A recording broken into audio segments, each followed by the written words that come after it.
తప్పుడు వ్యక్తి ఒక్కటి చాలు, ఒక్క వ్యక్తి చాలు. One wrong person is enough to destroy your life. One wrong influence is enough to destroy your life. ఇక్కడ ఉన్నవారు అనేక శాతము తప్పుడు స్నేహితులు బట్టి జీవితాలను పాడు చేసుకుని ఇక్కడ కూర్చుని ఉన్నవారు. అవునా కాదా? గతంలో చేయలే, అవలే? నిజంగా దేవుడు సన్నిధిలో చెప్తాం, గతంలో తప్పుడు స్నేహాన్ని బట్టి నా జీవితం పాడైంది, కానీ దేవుడు కృపను బట్టి ఇక్కడ ఉన్నానన్న 2 చేతులు తలలు చెప్తారా? అందులో నేను గట్టిగా చెప్తాను హల్లెలూయా.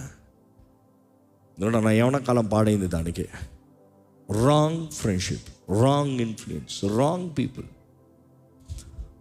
దేవుడు మాకు తెలియజేస్తుందండి, దేవుడు మనల్ని స్నేహితులుగా చేస్తున్నాడంట, ఆయన స్నేహంలో మనల్ని ఉంచుతున్నాడంట, ఆయన మనల్ని చెక్కి ఆయన మనల్ని సరిదిద్దాలని ఆశపడుతున్నాడంట. ఈరోజు దేవుడు నిన్ను ఎలా చేశాడో అలా ఉండండి. You see what I'm telling is a very valuable word. దేవుడు నిన్ను ఎలా చేశాడో అలా ఉండండి. నువ్వు ఎలా ఉంటావు దాంట్లో నీ శక్తి. ఎందుకు ఈ మాటలన్నీ అండి అని మీరు చెప్పచ్చు. వెయిట్, నా నెక్స్ట్ పాయింట్ అక్కడ కనెక్ట్ అవుతుంది. నీవు దేవుడి ప్రేమిస్తున్నావు అన్న దానికి రుజువు ఏంటి? యేసు ప్రభువే చెప్తున్నాడు, నువ్వు నన్ను ప్రేమిస్తున్నావు.